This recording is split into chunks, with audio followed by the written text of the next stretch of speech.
So with all those things influencing you, is this pretty much how you're going to stay the course with publishing? I would imagine so. One of the things that's interesting is when you calculate numbers, as far as what you get paid for books.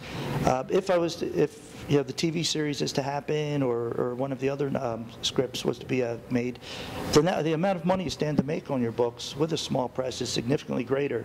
Obviously, because they have the overhead's lower. There's just a lot of expenses they don't have compared to a big press. So that's why, for a lot of people, I always encourage them to have a business plan. Where do you want to be in 5 years or 10 years? And these are the type of things I like to encourage people to think about. So you've talked a little bit about kind of the why behind the publishing and everything like that. When you started or decided to do the screenwriting, like what promoted you, or what made you go, hey, I'm going to go ahead and start screenwriting for my own novels that I've already written? What kind of got you going there? When Factory Time first came out, probably about 3 weeks later, I was contacted by a fellow from a major motion picture company. Okay. They wanted to do the movie based on the book, which to me was great.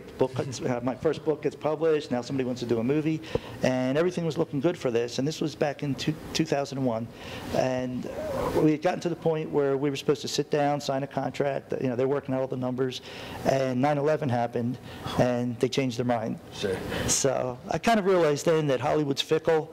There's a lot of things involved in their decision-making process. So I thought, well, then why not learn to write my own screenplays? Which turned out to be a lot harder than I thought it was going to be. It's a whole different animal, but I'm glad I did, and it's really, I think it's helped me both ways as far as my book writing and as far as writing my scripts. So. And with that, so now you're writing a book based on your screenplay, correct? Correct. And how did that work for you? This is working out really well. What I liked about it is I had the idea for the script. I wrote it. I was really happy with the way it was going. And then I thought about, okay, if I do the novel to this, I could really expand on my lead character. She's a bitter, scarred person. And it's funny because a lot of the issues she has, a lot of women seem to relate to. Every time I describe it, a lot of them say, this sounds really good, and she gets her revenge, or she gets even, or she gets to, kick the crap out of guys. And a lot of women seem to like that thing these days. But, so I'm able to really expand in the novel part of it and, go into her issues, what her regular life was like before, you actually get into the movie, those type of things. Sure. So with the two, what would you say is easier, or is it one easier than the other? For me, I found it very easy to. It's much easier going from the script to the novel, mostly because I have experience with the novels. To someone that hasn't done a novel before, it'd probably be real hard. But if you've done both, to me it was a lot easier going, from the script to the novel. Sure.